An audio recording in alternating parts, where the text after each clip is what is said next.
All right, now, before I ask what you think of what he said, I want to know why you think he said what he said and why he's done it in this way in this public address from 10 Downing Street and why right now on this rainy Wednesday afternoon. What's he doing? Well, it was leaked, so he's got no choice but to do this. He's been talking to his cabinet for a while, and also significantly to a coven of backbench fossil fuel supporting right-wing MPs who have put enormous pressure on him and on certain newspapers.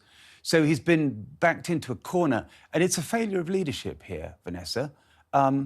There's been an outrage all afternoon from car makers, from the Society of Motor Manufacturing Traders, from Ford, from the entire green sector, from Chris Skidmore, the head of the Climate Change Committee, saying, this is going to make us an international laughingstock. And what it means is that people like JLR, people like Ford, people like Stellantis, they won't invest in the UK with this policy uncertainty, with this flip-flopping.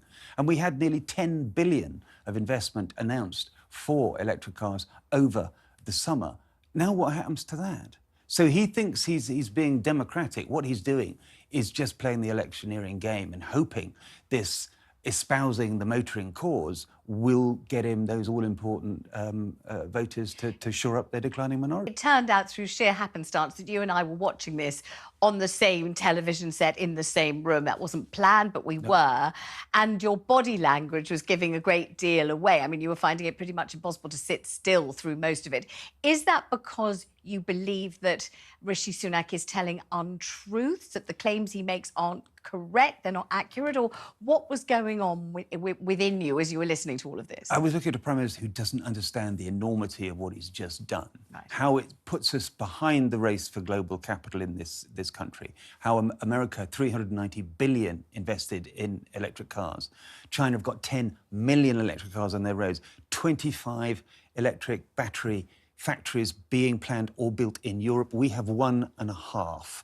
So I'm looking at a policy that gives nobody any industrial certainty, that is pure electioneering, and fingers crossed they get through the next election because of this. I think this is a Prime Minister, and he's Harvard and Oxford. He should know better than this, that he is sacrificing long-term health and industrial policies for short-term electioneering. I think it's craven. I mean, he was presenting it as if this was a legacy that was ill thought through, chaotic, jeopardising the country and its economy and its people's democratic right to do as they want to do, and that it was handed on to him against his will, and he has had a chance to examine it forensically and find it lacking and wanting in so many ways, and is now rescuing us But from he it. said this contradiction. He said, yes, the range of electric cars has been increased. Everybody's going to be buying them and driving them soon, and they're great. And that is in direct contradiction to what he's doing, which is clearly trying to shore up these declining majorities of MPs who want to keep their jobs.